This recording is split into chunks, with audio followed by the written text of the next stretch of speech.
Dana, it's me, your sister-in-law, Cheryl. I, I got some bad news. There's no easy way to say this. I just got a call from the prison, the one where Jimmy, your brother, my husband and stepbrother, is residing currently. And, it seems Jimmy is no longer with us.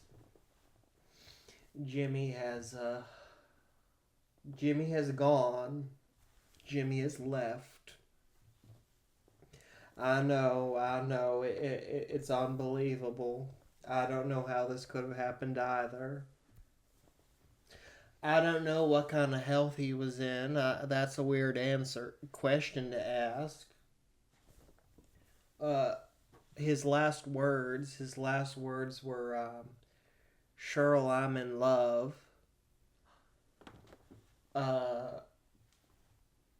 No, he didn't die. Dana, he didn't die. He's leaving me for his cellmate, Bubba.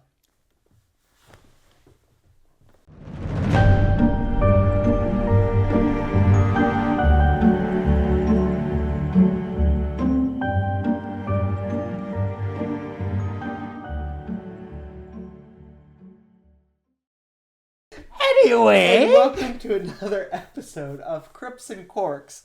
I'm your host, DJ, and I've never been left for a cellmate named Bubba, nor for anyone named Bubba, and for that fact, along with my co-host, Paul, the prettiest purple little pansy in the flower garden, as usual. Now, there are many words I could think of describe you, and pansy is perfectly one of them. Yeah. I've been called that a lot, actually, especially in high school. Yeah. Drama. Friend of Dorothy, Daisy. Right, I kind of miss the old... Fairy. I kind of miss the old days when they just call you Jesus. Why do they have to come up with all these new terms? But also, whenever someone just calls me that, I'm just like, yeah, so you have eyes, like, good for you. Yeah, like, you literally. can't. At the same time, it's like, come up with something a little more creative. Tell me something I don't know. Right, like, just like, it's like yelling at one, like, I don't know. It's like yelling at someone with black hair and be like, you have black hair. It's like, okay, stating the obvious here. Or you have blue eyes. Right, exactly. Like, blue-eyed freak. Right, like screaming at someone what they are isn't an insult. No. So... And if you really think that you can hurt me with that word, you should hear some of the compliments my friends call me. Paul, when he's tried to tell me I look good, he said some terrible things to me. Yeah. Wow. You look nice for once. Wow, you look SeaWorld ready. She's in her SeaWorld finest. I'm gonna be murdered after this one. Yeah, so. That was... that line you're not supposed to cross with your best friend? Look behind you. I'm so sorry. It's okay. I had to. That was actually really good. I just always wanted to use that look behind you line. That was a good one, too. Yeah, feel free to roast me the rest of the episode and I'll lay off. I will. So, blessings and curses. My curse is that Thanksgiving has not happened yet, so I can't bitch about it. My blessing, however, is that because it's not yet Thanksgiving, I'm manifesting a good one that I don't have to complain about.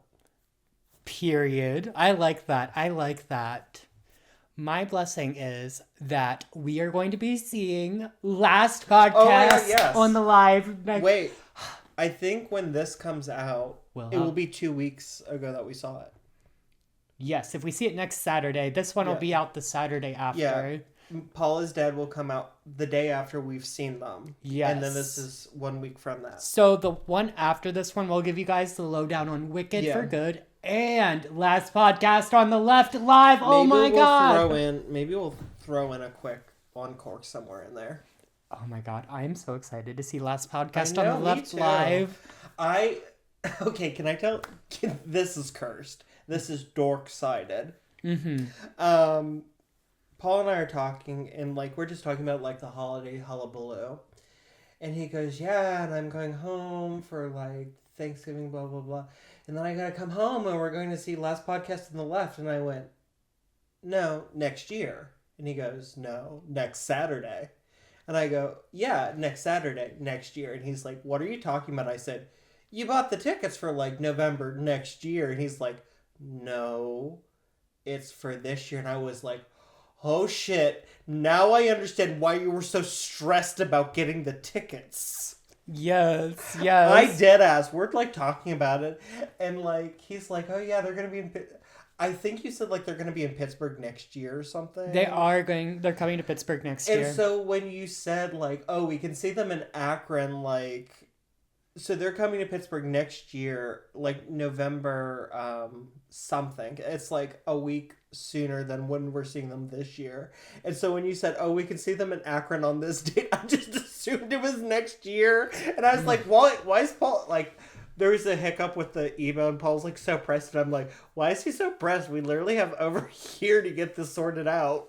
No, but the tickets are sorted out. Yes, and honestly, I might harass them on TikTok all week to see if I can get their attention. We'll see. Because there's one thing about Paul. He's going to harass famous people. Oh, yeah, for sure. I'll harass, cyberbully. I'll cyberbully their parents. I don't give a fuck. Did you ever admit on the podcast that you DM'd Conan Gray before the concert? I'm not sure if I said that, but I did DM Conan Gray and he didn't respond. I said I would buy him as many vodka cranberries as he wanted, and he didn't respond. So, I'm watching you, Conan. Maybe if you would have responded, you would have got that Emmy nomination, bitch.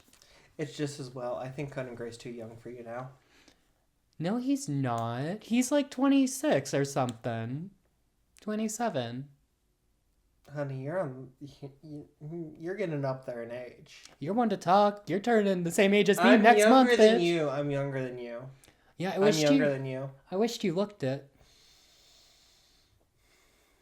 Anyways, what's happening in the world of pop culture while I look for my shank?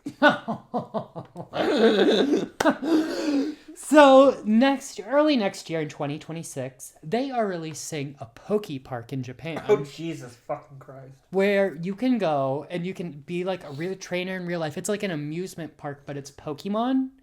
Now, is this... Wait. When you say amusement park, are there going to be rides, or is it just a big empty park where you play Pokemon Go?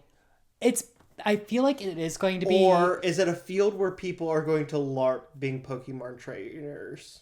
I think it's a combination of that, because they said they have different terrains, because Pokemon are in all terrains, and different like places you can go, and there's going to be like over 100 different Pokemon there, and not unfortunately, because I'll be fine, but you do have to pass a health exam before you go in. You have to be able to walk up 110 steps, and you cannot be pregnant or have high or low blood pressure. You can walk up 110 steps? Yeah. Have you tried this? Oh, yeah. We did it yesterday, which we'll get into later. Oh, okay. We both can. Now, the high blood pressure, we'll be on the lookout for you for that one. That's not funny, because I actually do have a family history of high blood pressure. Yeah, and I'm not helping that. Am I wrong? It's hereditary. It has nothing to do with weight. No. When I said I'm not helping that, it means I'm stressing you out and giving you more high blood pressure. Yes, constantly. Exactly. Constantly. And this episode isn't going to help either. No. Nope. But I would love to go. I would love to go to Japan in general, just to see the Yaoi Museum. There's an underground Yaoi Museum there that I would love to go see, and I'd love to see the temples. And I've been a Pokemon stan since day one. We got our Pikachu behind us. We have 2. Bulbasaur. Well, yeah, we have 2 Pikachus and a Bulbasaur. Mm-hmm. Like, I would love to visit this Pokemon park. Yeah. At some point, we should do a tour of our set. Maybe that'll be like an uncorked or something. Yeah, because everything on here does have a meaning. Yeah, for sure. I have one question for you. Okay. When we go out to dinner, you can't sit long enough without having an anxiety attack, long enough for me to have a cup of coffee. Yes. How are you going to sit on the 20-hour plane ride to Japan? Oh, I'm going to be drunk. I'm going to get to Okay. that airport and I'm going to be turned, okay? So why can't you just get drunk when we go out to dinner? I do, but it's like just, see, I'm questioning this because your Christmas present we've already agreed upon.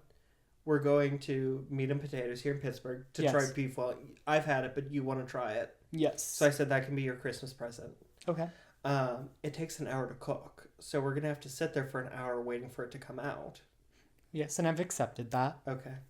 No, I think the thing with the restaurant is I could be doing other things, whereas on a plane, there's no other options. You're just there, and you got to do what you got to do. Whereas a restaurant, I could be gone. I could be leaving. I could be living my life, okay? I don't want to sit at a restaurant and stare at someone. Are you going to be anxious after the meal is done, or, like, is it going to be before while we're waiting? After the meal is done, because I got places to be. So when the meal comes out, I'll just ask for the check. Yes, exactly. And then, like, I think part of it, too, is, like, trying to come up with more conversation. Because I've already stared at you and looked at you for a whole hour. And then you want to sit awkwardly, after the meal, after we've paid and everything, and sit there awkwardly and try and make more conversation. No, it's never after we pay. You finish your meal, you order dessert and coffee. When the dessert and coffee comes, you get the check. Yeah, but even then, it's prolonging. He just doesn't want to talk with me. That's the headline here. I'll talk with you other places, but just like there's so much like pressure sitting at a restaurant. That is true. Paul will sit in silence, white knuckling in a restaurant after we finished a meal. White knuckling in silence, like he's got that crazed look in his eyes. Silent. We leave as soon as we hit the sidewalk. He turns to me and he picks up the conversation as if like nothing ever happened. Yeah, I'm just not a restaurant lingerer, and I don't think I'll ever be that person. And I'm a busy girl on the go, and I got things to do, and I'm not going to be one lingering in a restaurant. See, that's why I like being in a restaurant and just like put the phone away.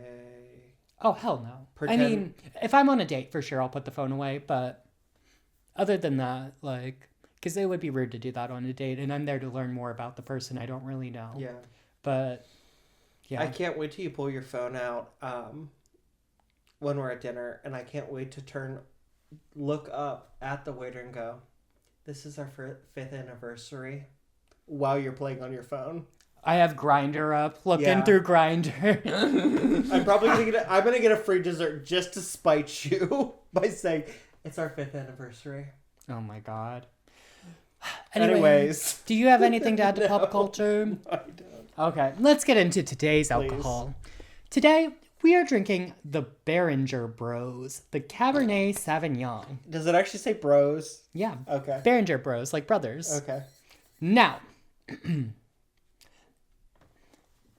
Beringer Bros honors the journey of Jacob and Frederick Beringer to a young America, where they opened a winery that still stands over 140 years later.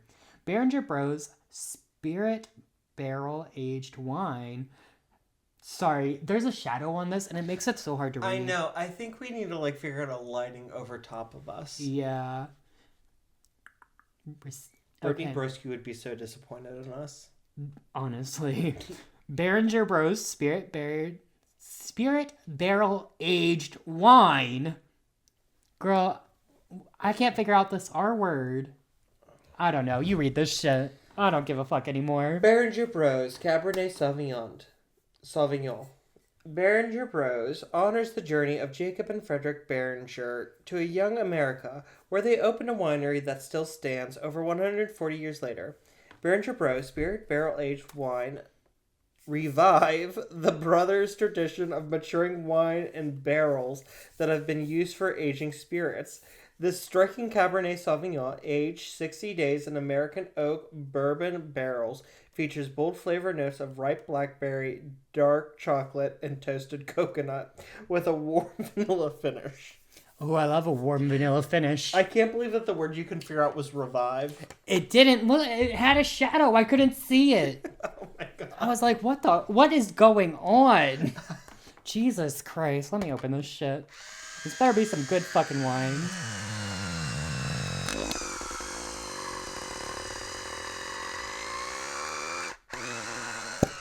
Oh, okay, cool. Period. Okay, ASMR per number 1.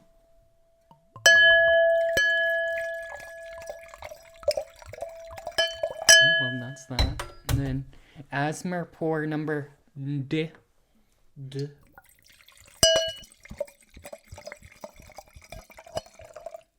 You want some dick? We got the best dick in all the land. Do you want to hear a funny story about French and dicks? Sure. So, in French, the word for 10 is dix, which is spelled D-I-X, which to us Americans would be pronounced dicks.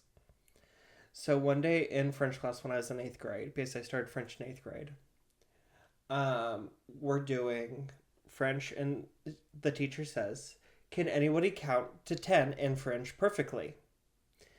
And this kid, I won't name him just because I'm not sure if he's okay with it, but he goes, "I can 1, 2, 3, 4, 5, 6, 7, 8, 9 dicks." Because he said penis. And it was just like so organic. But he was also the person, so in French, to say, when somebody sneezes, you say a tais-toi. To tell someone to shut up, it's tais-toi, which sound very similar. And one time somebody sneezed and he said, "Tais-toi, shut up." And so that started us. Every time somebody sneezes, we just go, "Shut up." There you go. And on that, More cheers. fun stories with DJ. Cheers.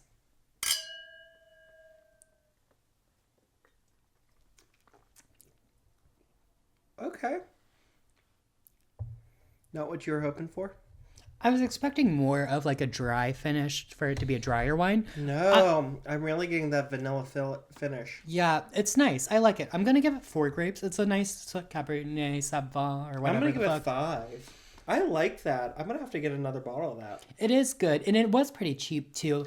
It was one of those bottles. You know how sometimes the fine wine and spirits, it has the coupon right on the bottle? Yeah. So after the coupon, it was $17. So pretty cheap wine too. No, I'm getting the blackberry. Yeah. Like when I put it up to my mouth, I'm getting the blackberry. And then after the finish, I'm getting that vanilla.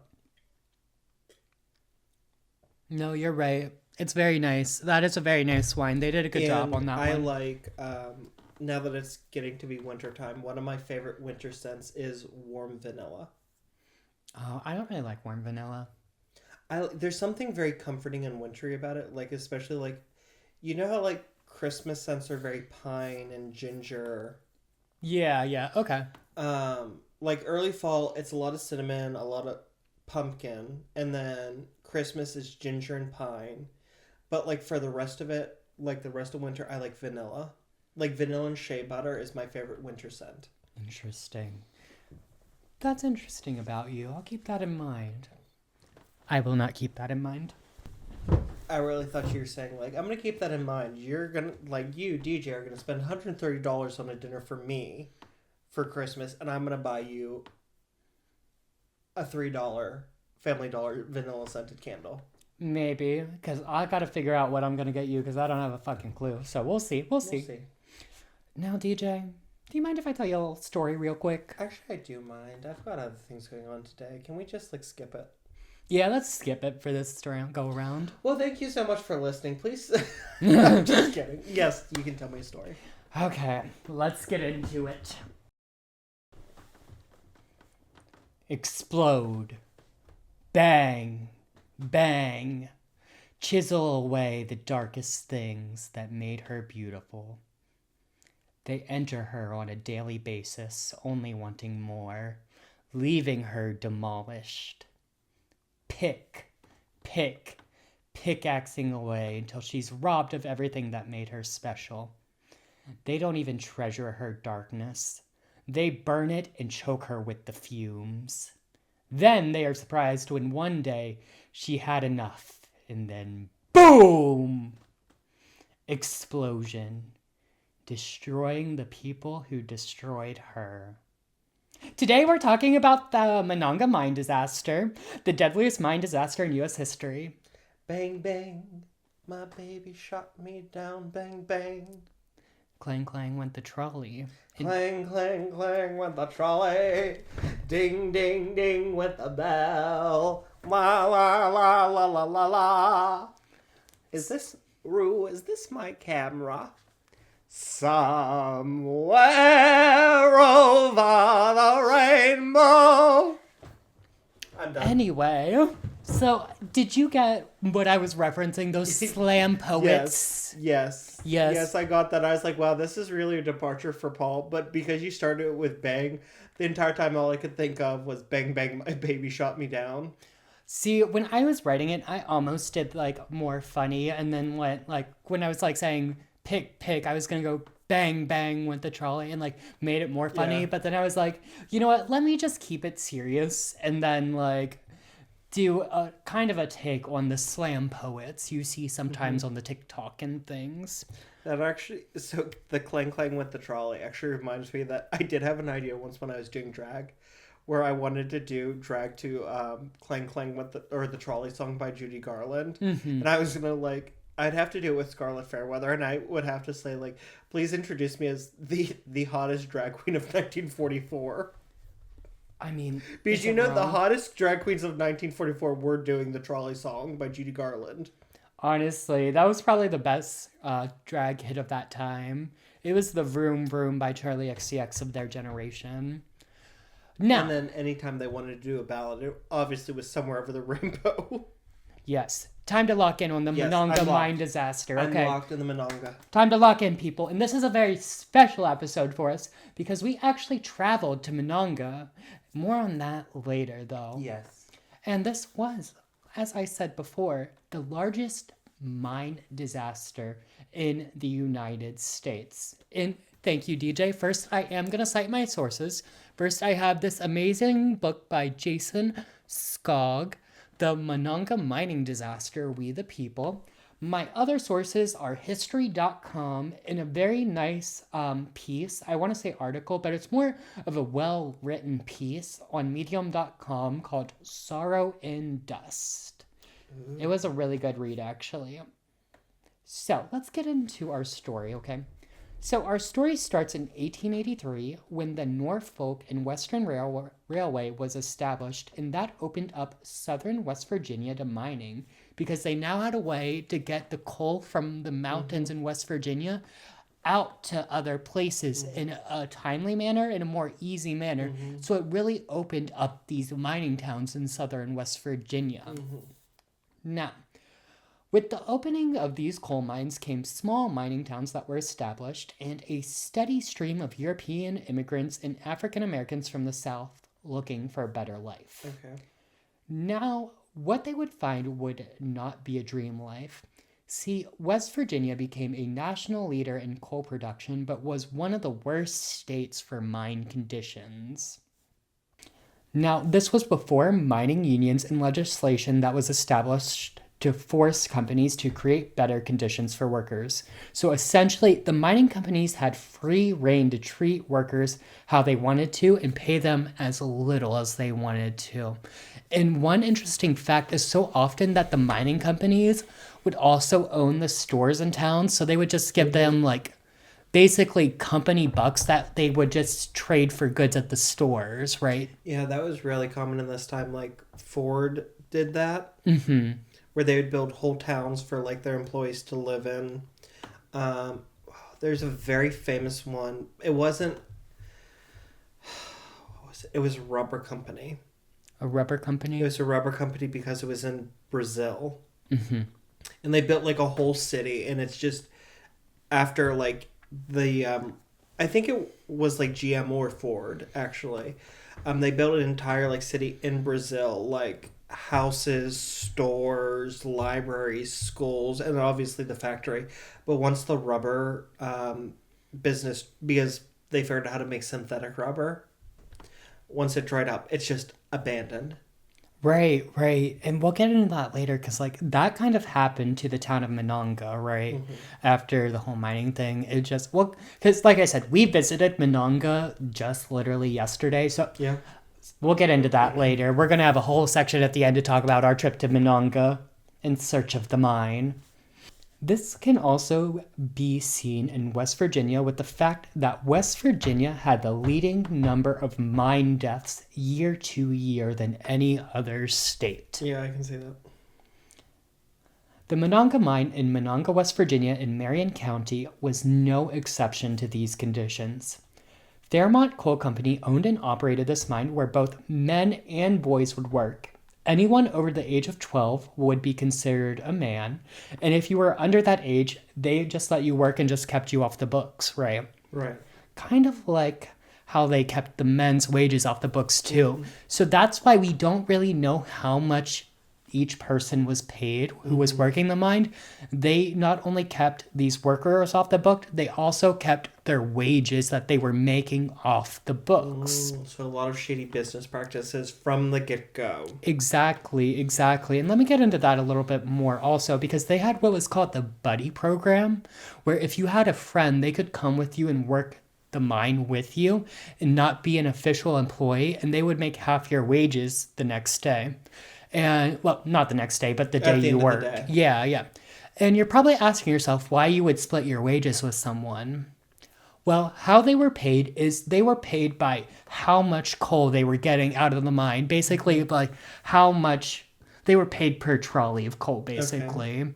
So if you had someone else working with you, you could get more coal out and make more money. So even though you're splitting your wage with two people, you can hypothetically get double the coal just yourself. Exactly. Now, the mining company did have a way around this. They were sure to, like, let's say you brought out like 5 things of coal, like trolleys of coal. They would look at it and like weigh them and stuff and be like, oh, this one's short. There's not enough coal in this one. You're not getting paid for this one, and short them in different ways obviously. Like that. These mining companies were so corrupt. I cannot stress enough how corrupt these mining companies were. I have a question about the buddy system payment real quick. Okay. When you say like they got paid half of your pay, was that half of your pay rate, or they just got half of your pay? Half of your pay. I just thought, could it be that? Okay, that makes perfect sense. I just want to make sure. Yeah, and as you can imagine, they're really not making much money. And then on top of the corporate, like saying, oh, that's not enough coal, you're not getting paid for this bunch and blah, blah, blah. Like, these dudes were getting screwed. And this was also a family affair, too. Like, you know how I said they had young children? Fathers would often bring their young boys to work with them on a daily basis because they needed children to get into the smaller places in the mines and do these jobs that the men couldn't do, right? I don't support child labor. That's just what they were doing. Now, most of these men and boys would work coal mines number 6 and number 8 because they were the company's busiest and most profitable mines, and these mines were worked around the clock, not taking off for weekends or holidays. I hate that. Right.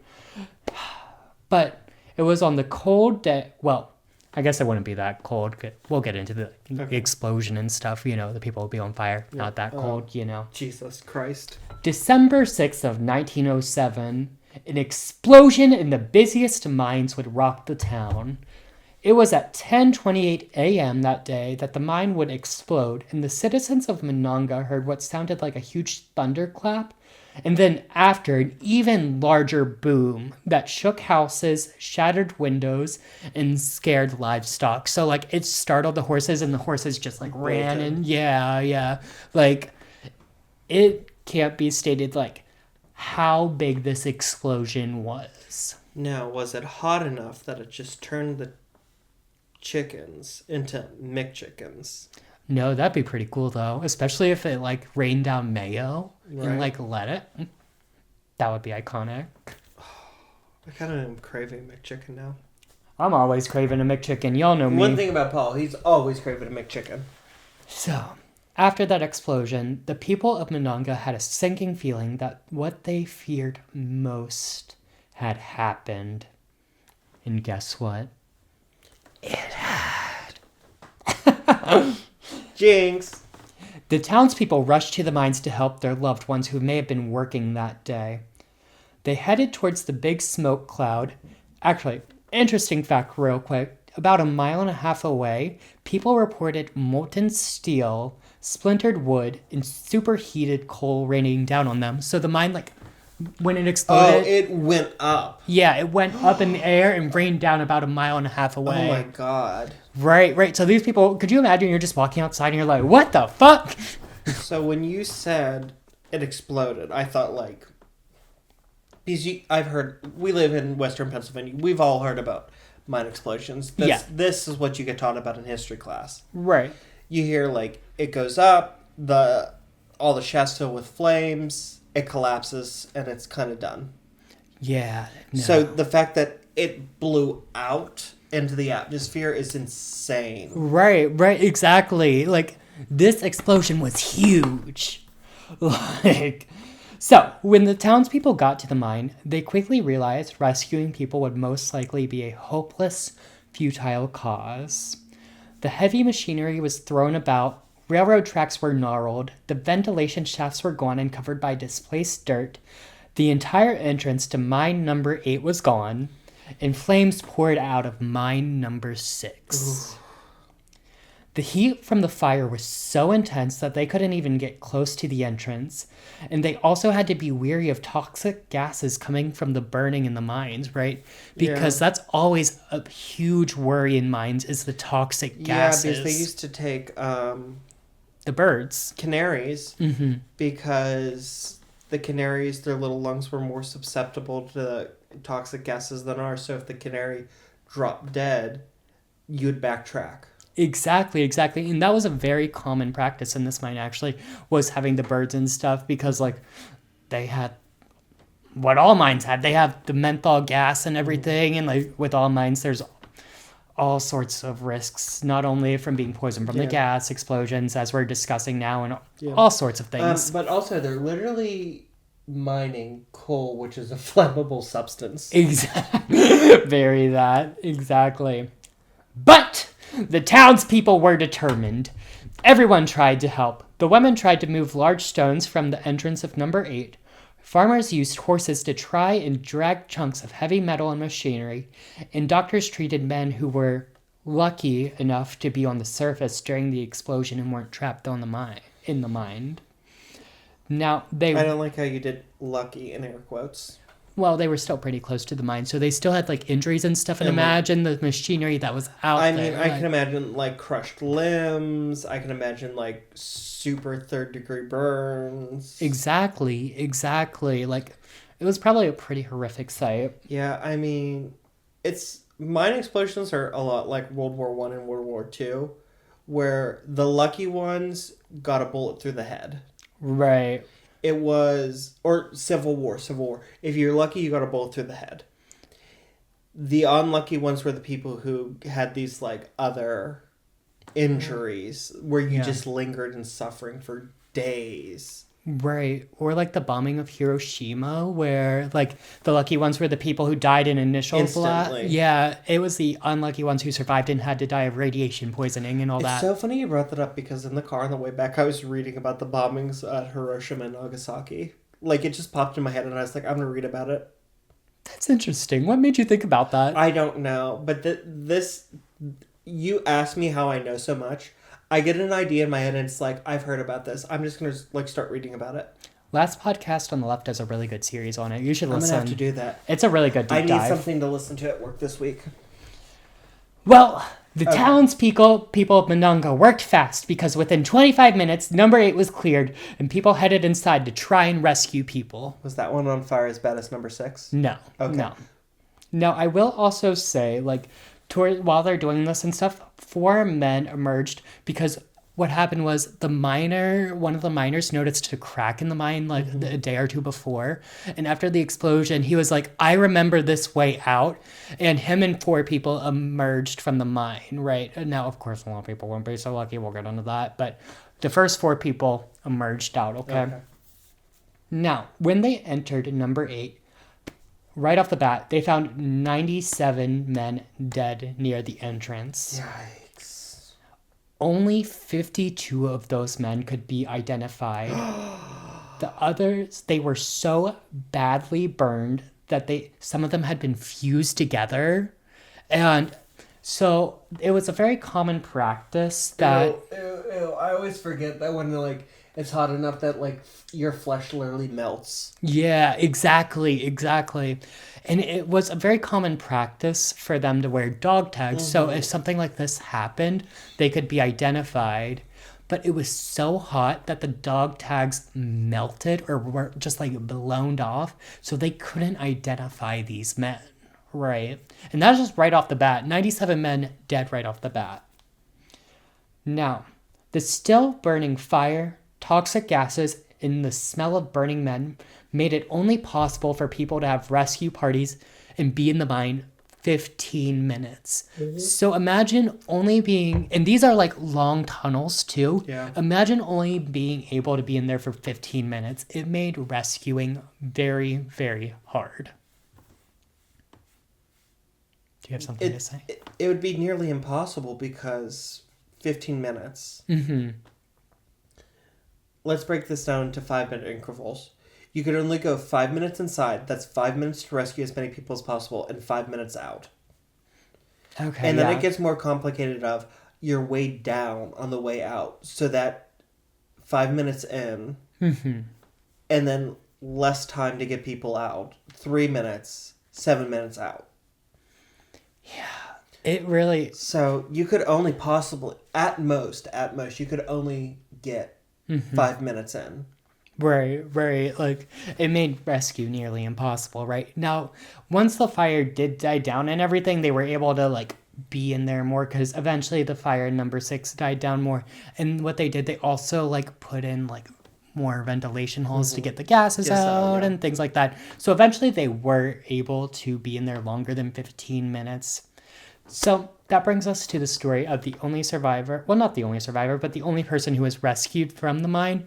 Peter Urban, the one exploring the mines.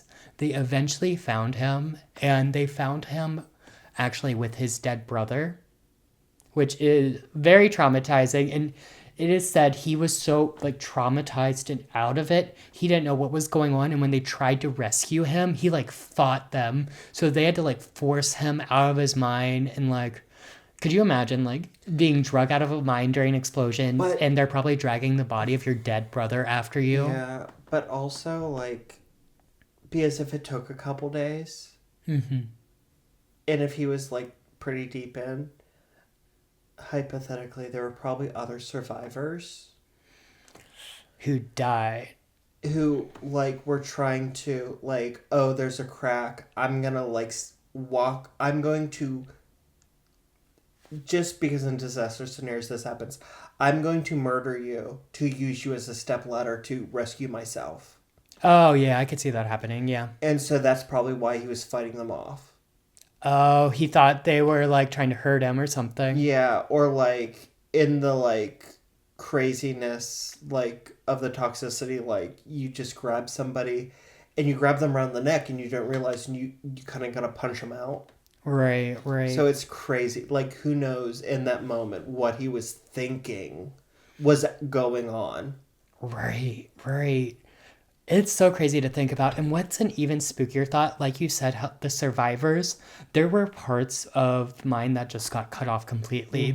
It was so buried and stuff.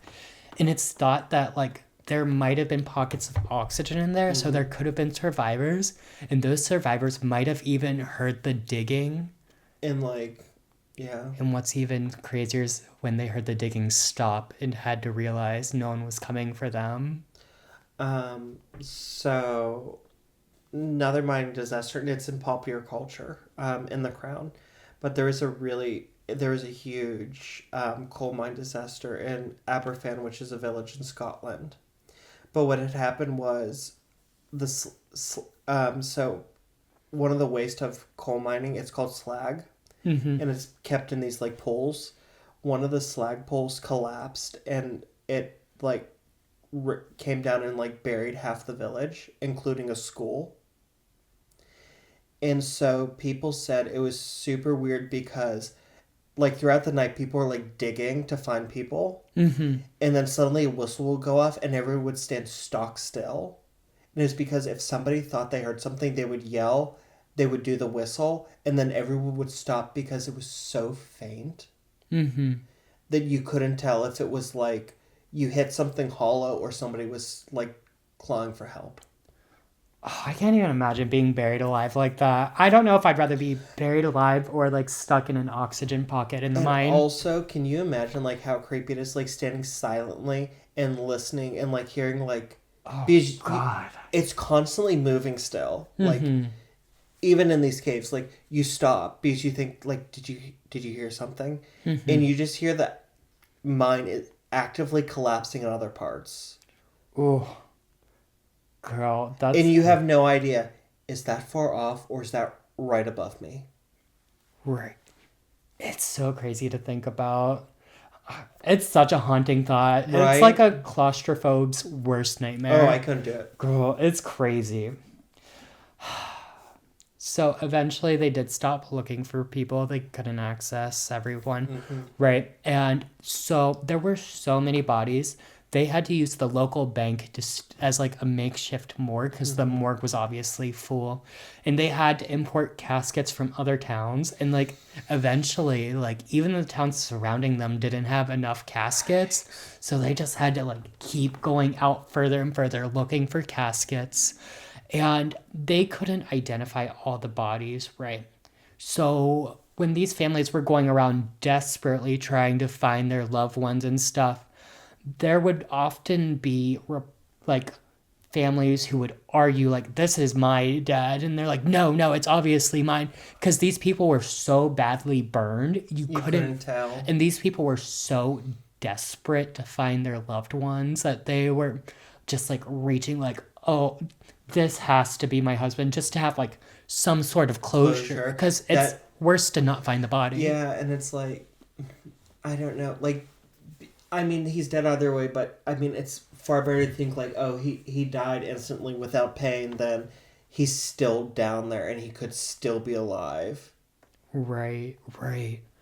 It's just such a haunting thing. And like, this is a mining town. When you think about it, literally probably 90 to 95% of the fathers of the men, just general, the men in the town, the fathers and sons worked that mine. So imagine 95% of just the men in your town just dead.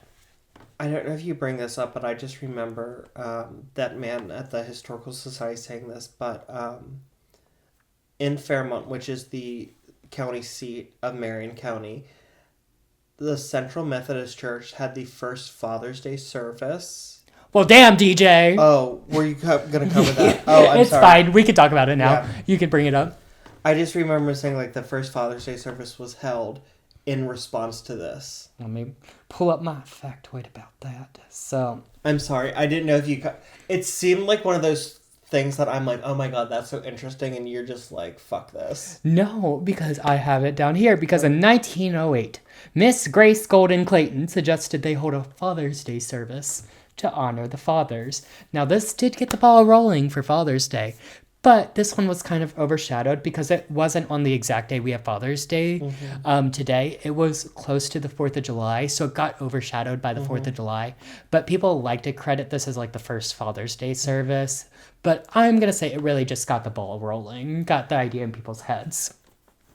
Not to be mean, but if I learned anything from our tour through Fairmont and Marion County, West Virginia, down there, the center of the universe is Marion County, West Virginia, because everything started, and like on that tour, everything started there. Right. Everything. Father's Day. I think he said like another thing started there.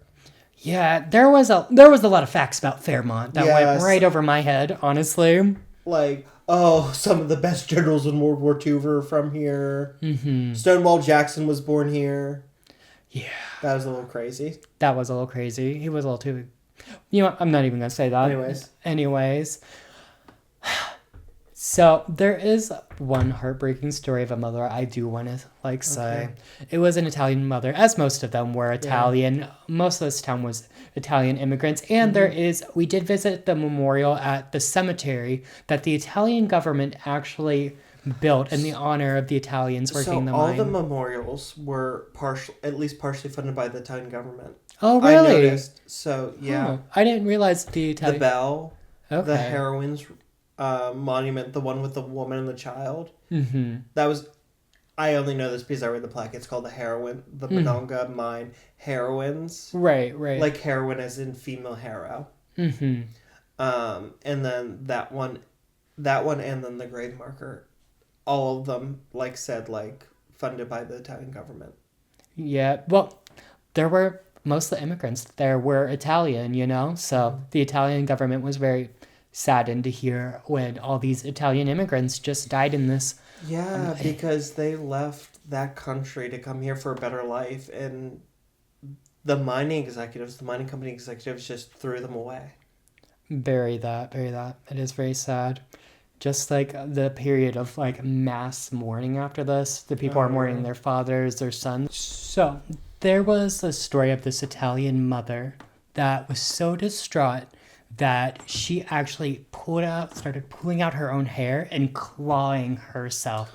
And they had to physically restrain her. She was so distraught, right? Well, yeah, because probably every man in her life was killed in this explosion at a time when women didn't have jobs. There was no jobs for women, especially in this area. Like, yeah, she could take in like sewing and like be a seamstress, and she could take in laundry, but there's not that many people here who could afford that. Right, exactly. They would do it themselves, so like there's no way for her to support herself, and it's not like, oh yeah, we're gonna like start having women work the mines. There's no factory where she can go work. She's just left with nothing to support herself and whatever other children she has.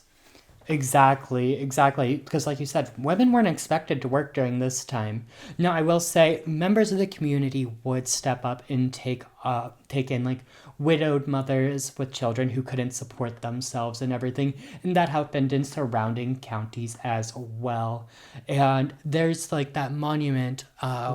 What's it called again? With The heroin, right. the Monongah Mine Heroin Monument, and that's heroin as in female hero, Heroine, and it's a brick pillar surmounted by a granite statue of a woman and child. Right. And that's in memory of all the women who threw down their household chores and ran to help dig out the mine. Exactly. And we did get to visit all the monuments in there. And it's interesting, like the Italian government, like you said, paid for all of it, right? Yeah, so I read... Not all of it, maybe, but a good portion. The Italian government, because most of the miners were Italian, did give proceeds towards every monument. So there's the Heroin Memorial, or monument. There's the Memorial Bell. Both of those were at least partially funded by the Italian government. And then in Mount Calvary Cemetery, there is another memorial and a grave marker at the mass grave for the unidentified. And all of those were partially funded by the Italian government, which makes sense because these are Italian people who probably wouldn't have left their country had it not been for the allure of a better life. Right, and then they got that.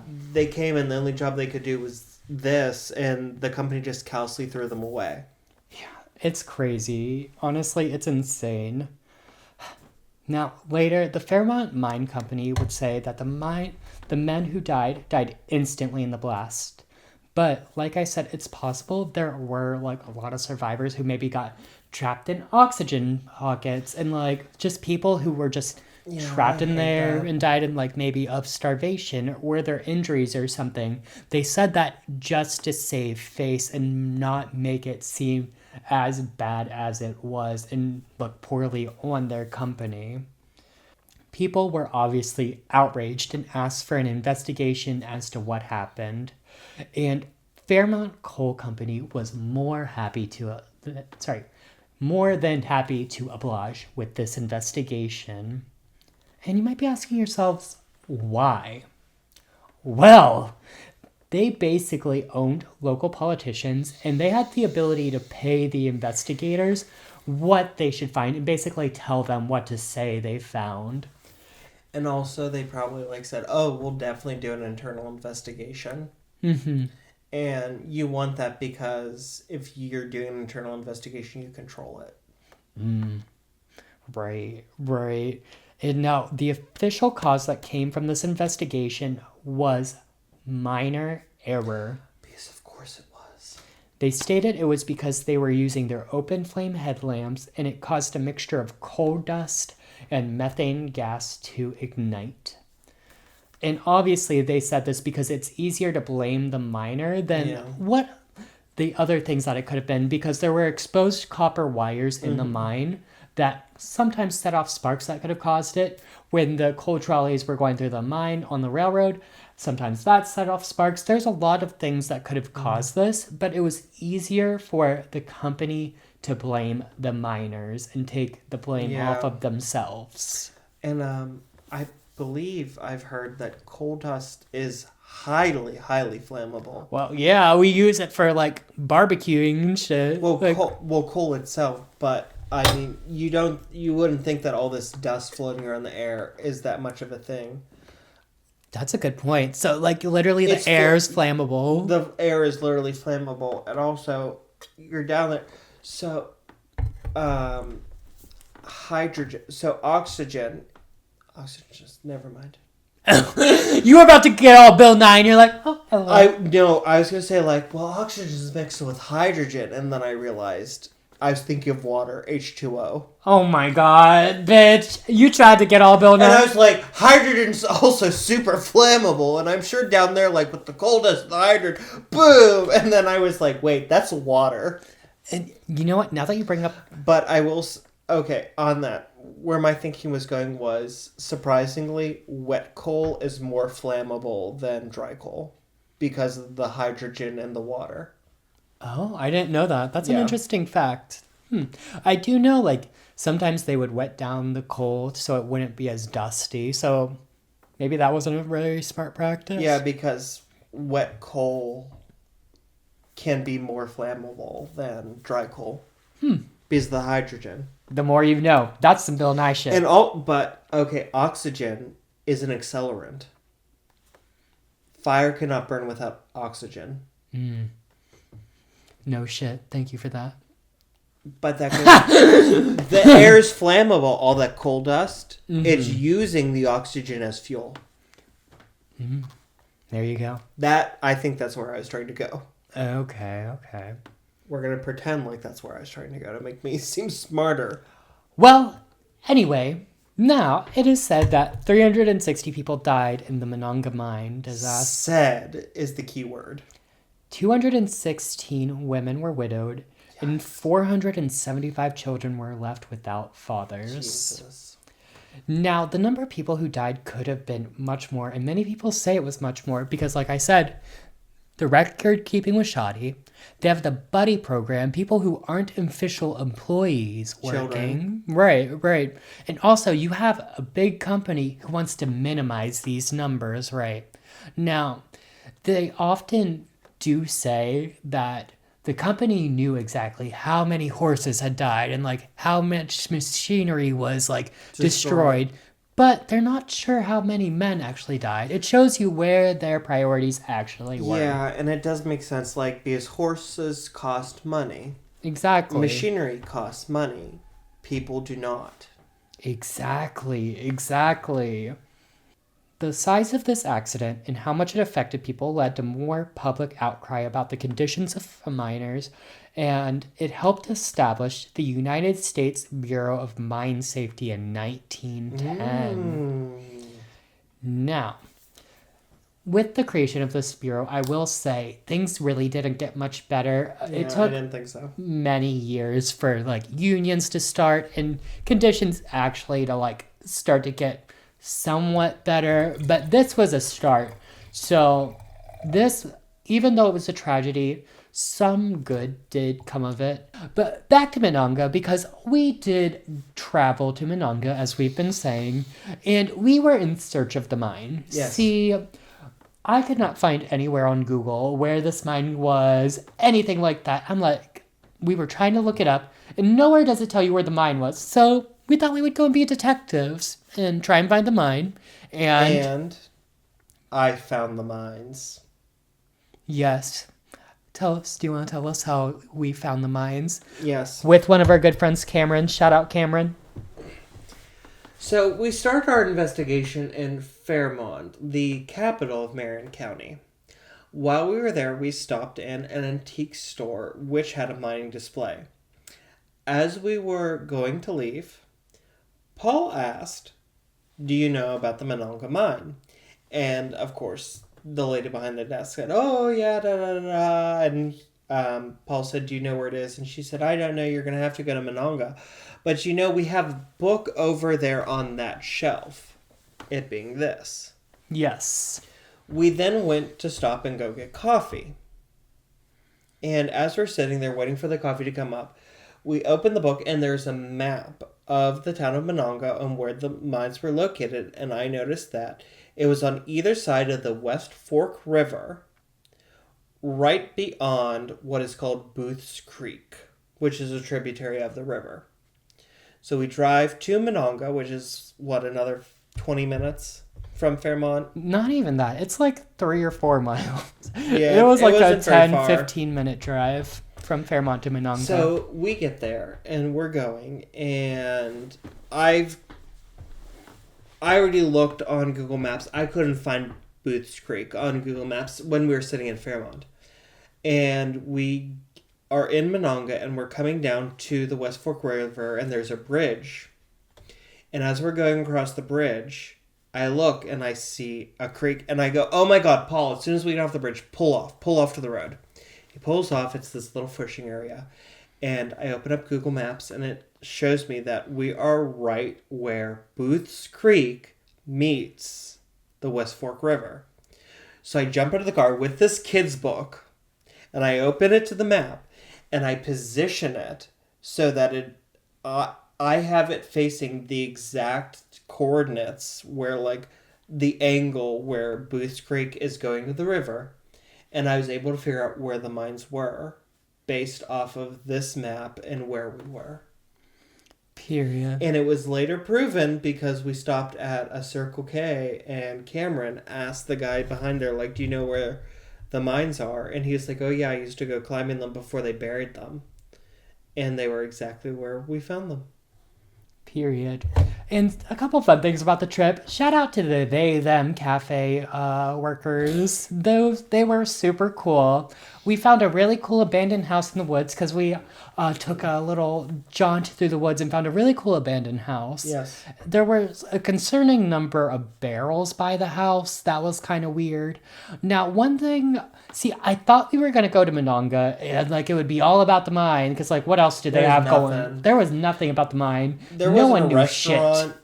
There, like, I think the only thing, there's a Family Dollar and there was a Circle K. Right. And we couldn't even, like, we were going to try and do some paranormal investigating, but there was, like, nowhere to investigate. Because, like, at first, I thought the mine might have been, like, on the hill where the middle school was.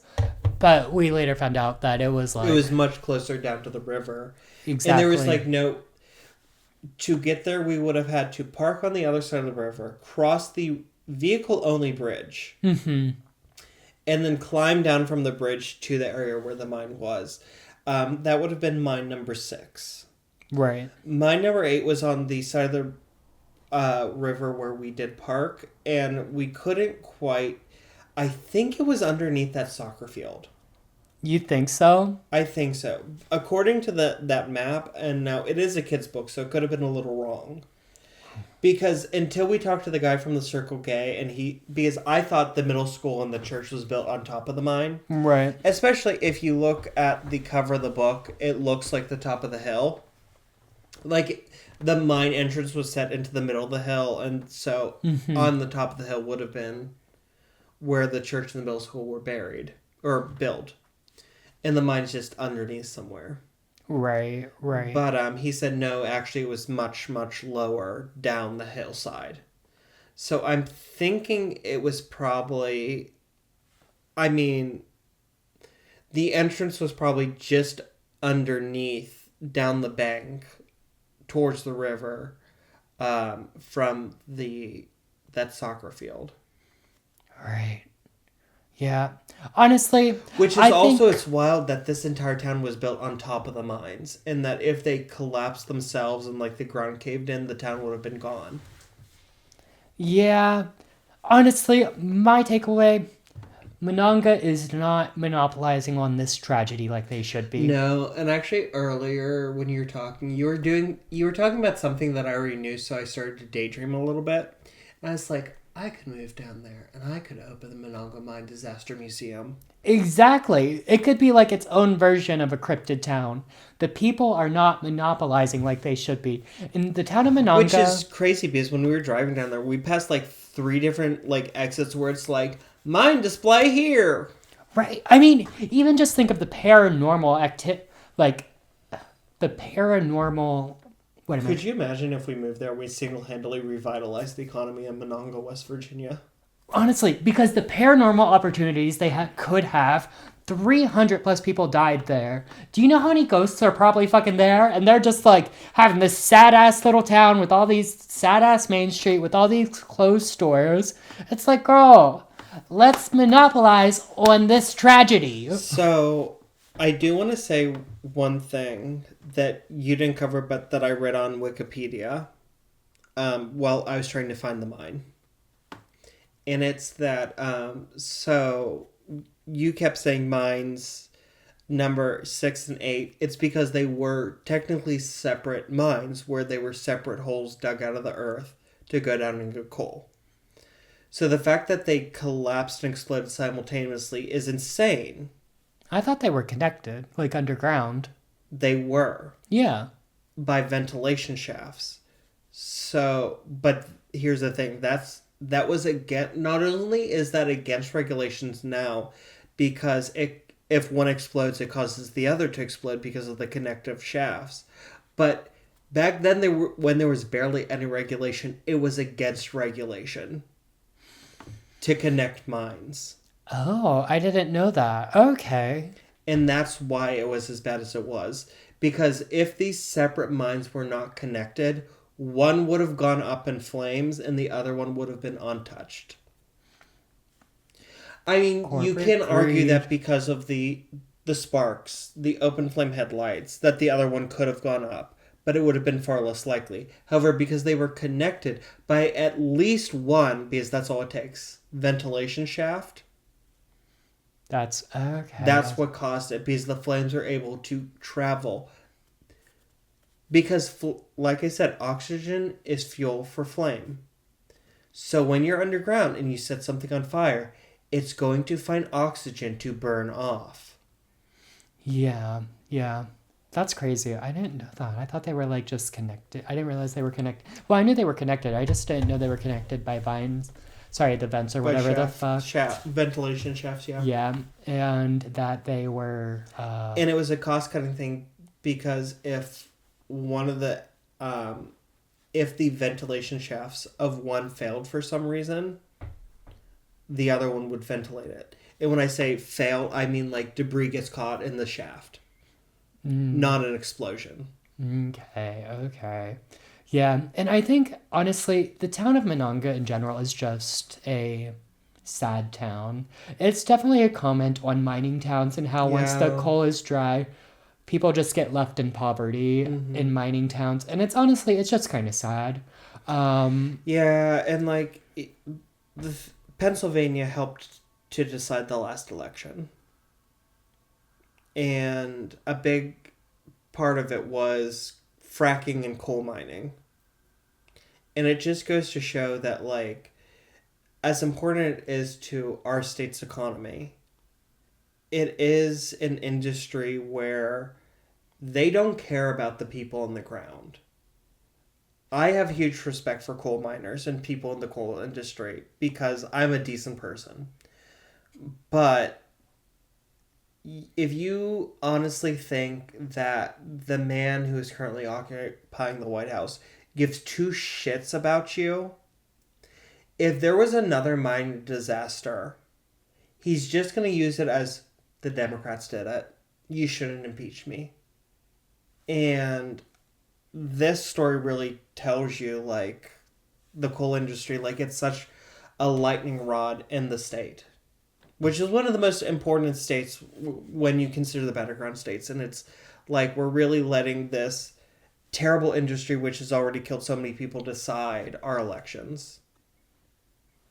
And that's me off my soapbox. All right, moving on. So, my takeaways from this. Sorry, no smash or pass for this episode. Yeah, that wasn't a good one. My takeaways, I think there could be ghosts there, but there was no way for us to... You didn't even get any hauntings on this. I thought Oh, shit. Thank you for reminding me. I tried looking for hauntings, but there's, like, nothing online. There's one random YouTuber who investigated, but, like, okay, it was fine. Did he see anything?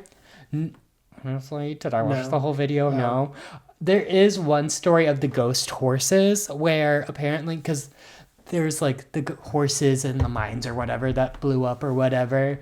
Every so often they'll hear the ghost horses in the mine when they reopen the mines. Okay. So there's ghost horses, but other than that, there's like no paranormal stories. That reminds me of, so our friend Cameron forgot something in the car. We were going to walk the trail. There's a trail along the river. He forgot something, he needed to run back, and there is a bridge over Booth's Creek. And Paul and I are just standing on one side of it, waiting for Cameron to come back. And I turned to Paul, and with a straight face, I said, "This is called Widow's Bridge because after the mining disaster, so many women were left in poverty that they chose to commit suicide, and they jumped in the river hoping for a quick and easy death. However, the creek wasn't deep enough, so all they did was knock themselves out and drown. And to this day, on foggy, stormy nights, you can hear the wails of the widows." And Paul, in true Paul fashion, goes, "How did they get whales here?" Your guess is as good as mine. I don't know. Which is the best Paul comeback ever for a paranormal story. You're Especially welcome. one that made up. But here's the thing. I could probably tell that to, like, I could, as an outsider, go and offer a tour to Zach Baggins. And you know Zach Baggins would be on that bridge like, "We're on Widow's Bridge." Honestly, though, that's such a good point. He would be all over that shit. "Where many of the widows of the mining disaster were said to have committed suicide. We're going to see if we can reach them now. You miss Dick? I'm right here." That's my Zach Baggins impression. Thank you. Zach Baggins, please don't sue me. But you can block me because that's some clout right there if you blocked me on Twitter. And you're welcome. So, takeaways. Just that, like, yeah, this sucks. This sucks. The episode or... No, the story, the actual what happened. And I was about to say something sucks. No, not me. No, you did a great job. This was a great episode, but I was very moved actually by this, especially us going there because we don't get to go to places we covered a lot. It's good for you in your old age to move around sometimes. Yeah, it is. But no, the fact that like we went to the, especially when we like went to Mount Calvary Cemetery, and we were right there at the mass grave, and I know you and Cameron laughed a little bit when I said a prayer there. And partially the reason why I did that was because we inadvertently parked on top of the mass grave. Quite inadvertently, but no, it really moved me, like, especially like that last memorial, the memorial, not the grave marker, where they had the carvings of the miners holding their sons' hands as they walked into the mine. And just thinking how many poor innocent children who had no idea what they were doing or what, because as a kid you don't have any concept of danger. And like obviously their parents knew, like they heard of cave-ins, but like these kids had no idea that this was something that they were signing up for. Right. No, that's sad to think about. And it's also sad to think about losing all the men in your life.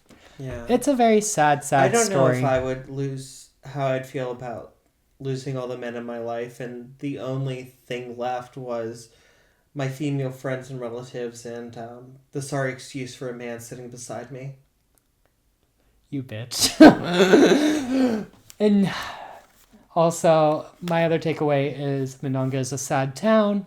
I hope they capitalize on at least the paranormal part of things, because I do think there's probably ghosts there. Yeah. If you need someone to lead ghost tours there, I'll fake it for you. I'll pretend like I won't pretend. I mean, we'll do real investigations and whatnot, but Paul and I will like create one of those stupid fake ghost tours like they do all over the world. yeah. I'll write them. Paul will perform them. In true fashion. Yes, I will.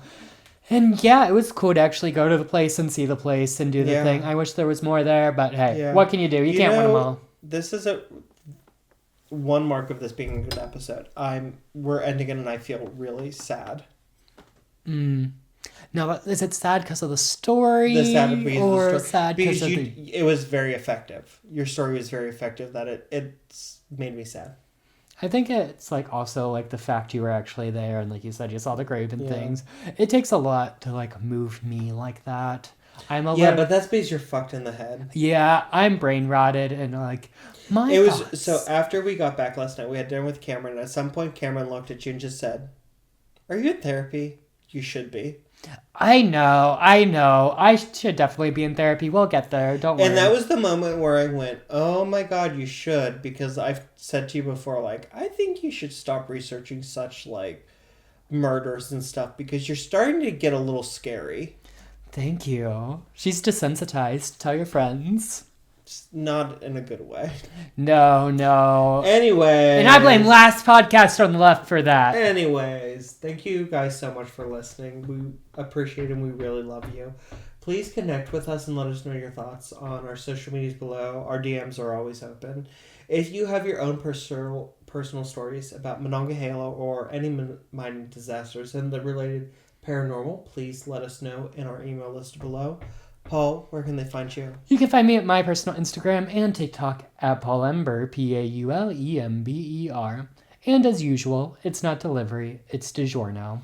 And if you'd like to follow me, you can do so on TikTok and on Instagram at The Real Teach Powers. And as always, keep your grips tight. And your corks loose. Bye! What the fuck does Bubba have that I don't got?